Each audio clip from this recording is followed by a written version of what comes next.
Hi, this is Samiko Saulson.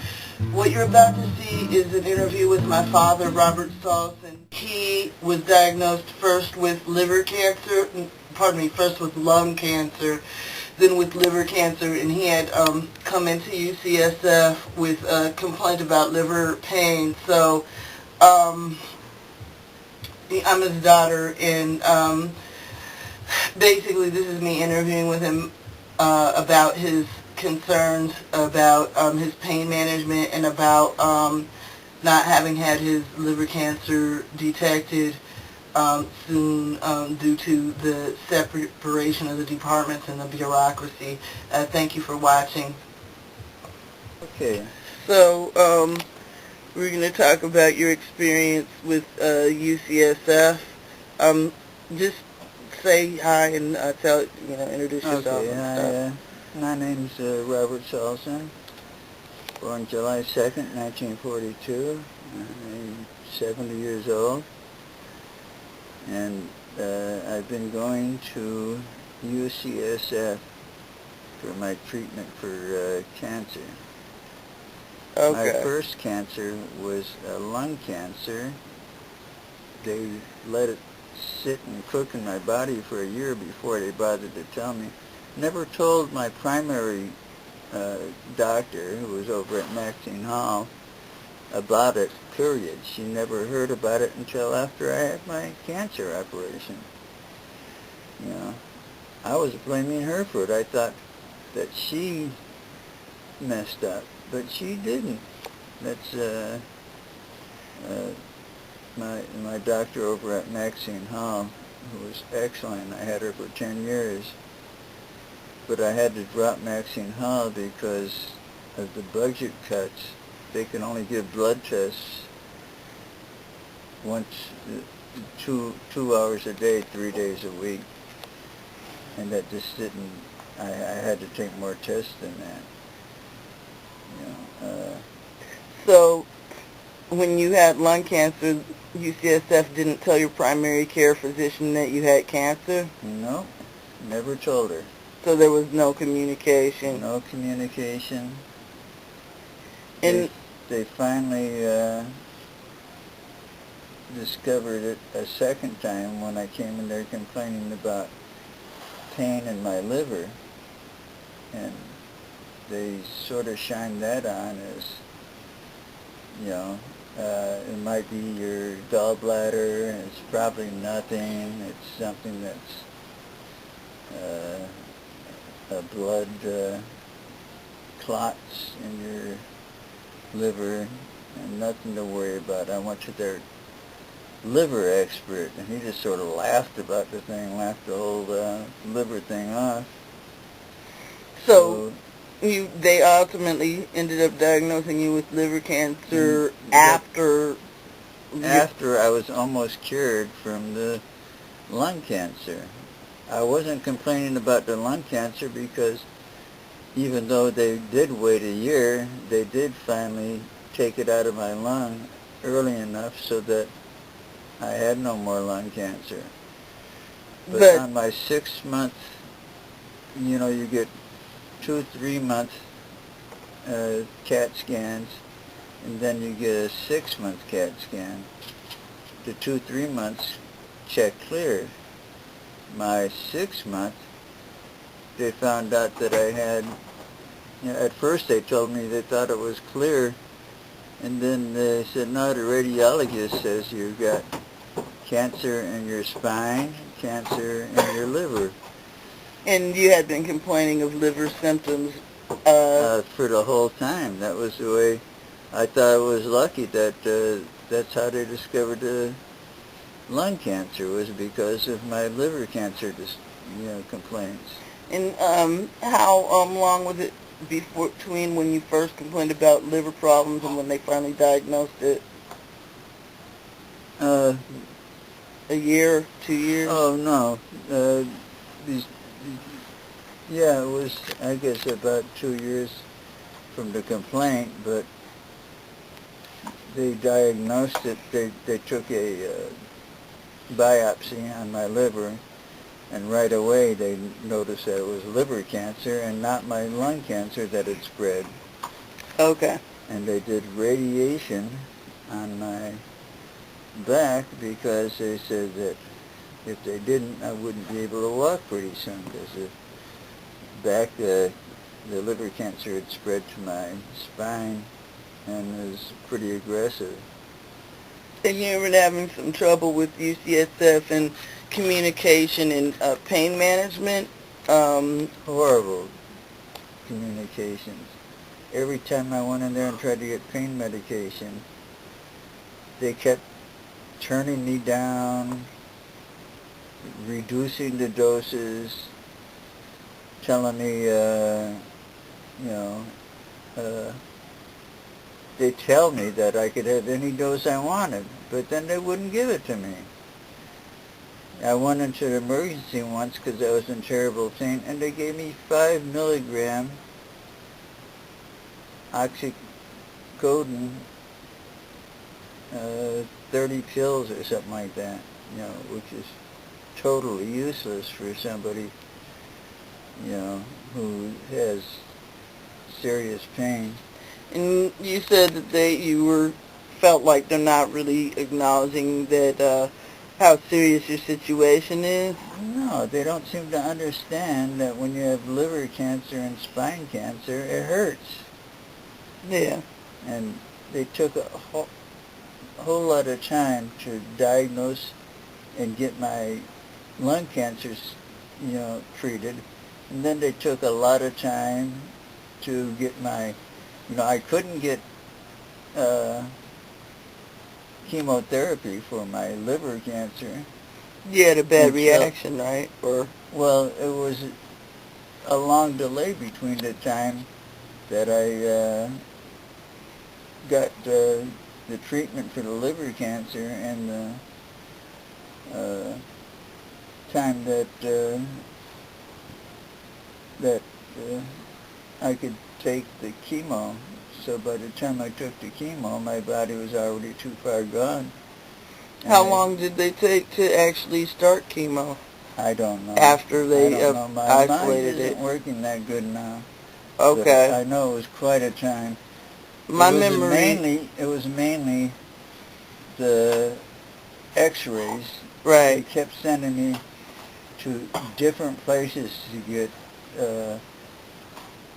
scans. Yeah. For my back. They sent me to the China Basin. They sent me to prognosis. They sent me to Mount Zion. Yeah.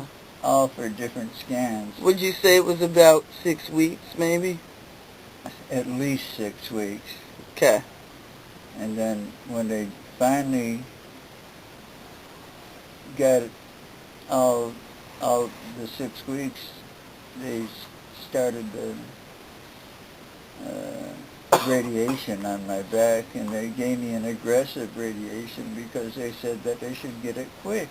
Right. Because it was such an aggressive cancer. Yeah. So you were able to complete your radiation, but not... In 2 days. In 2 days, okay. But you couldn't complete your chemo because your body couldn't tolerate it? Couldn't tolerate it. And now you're pretty much just, you're no longer... I'm pretty much going to die. Yeah. So you're pretty much just trying to be comfortable while you're still alive. Yes. And you feel like you're not really receiving the type of pain management that you need for that. Every time I ask for pain pills, they fight me on it. I've heard from some other San Francisco residents that, go to UCSF for care that they're really kind of unusually concerned about addiction and drug addictions more so than other cities. Would you say that that's true? That is especially true with me because I'm on methadone. Okay. They say, oh, he's an old junkie, he's just trying to get drugs. Okay. So do you feel that... I'm on methadone, mainly because I'm in pain from my motorcycle accident. It's starting to go away, but I'd been on methadone too long to just quit. my doctor wouldn't let me. My doctor at the methadone clinic, I told him I have no desire to use drugs anymore.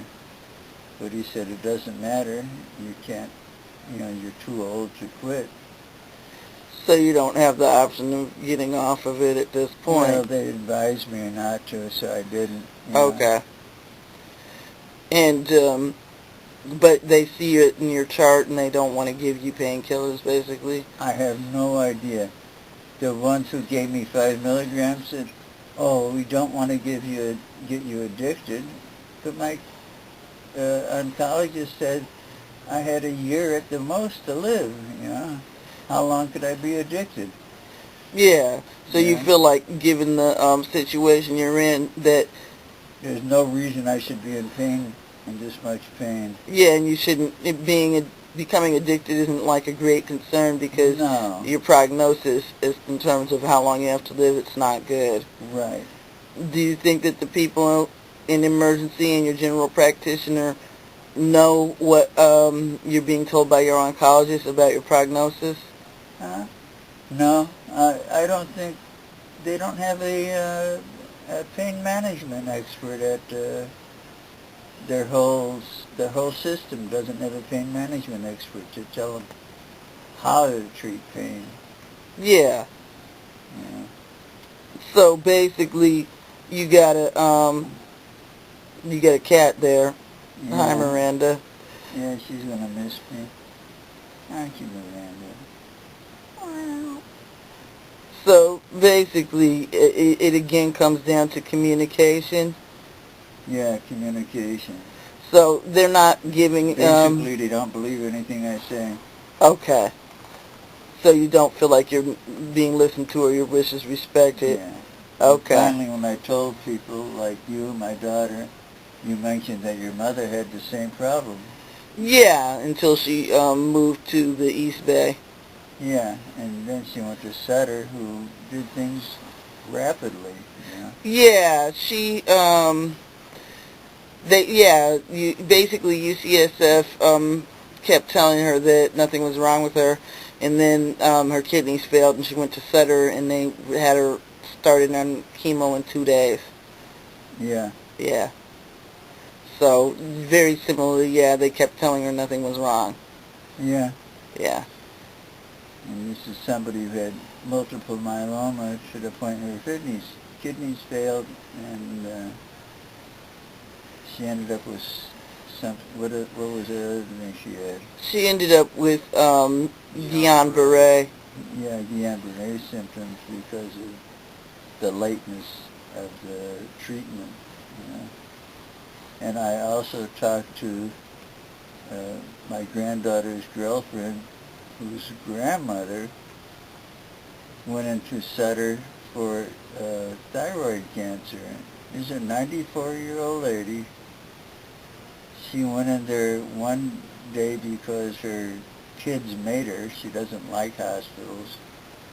And they discovered they checked her into the hospital right away, discovered that she had cancer, did biopsy the first day, and did surgery the second day. So she received the treatment very quickly.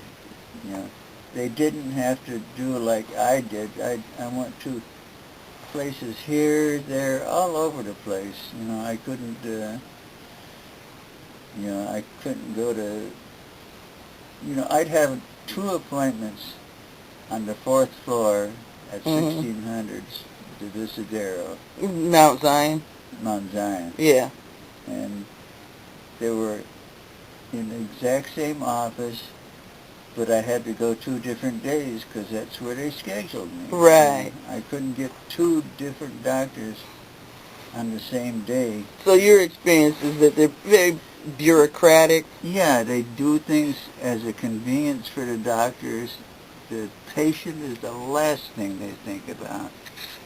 And they're not, so So they're impersonal, big bureaucracy. Yes. Okay. So we got about 3 more minutes. Is there anything, last words you want to say before we wrap this up?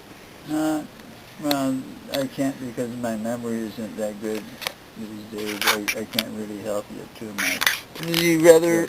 I would like some of the other people to talk when they're around. Dee, my granddaughter's friend, about her grandmother and how nice the experience was at Sutter. I've never been to Sutter myself because they don't have one in San Francisco. If they did, I certainly would. I'd switch over there in a second. Okay. Well, thank you for talking with us today. Okay.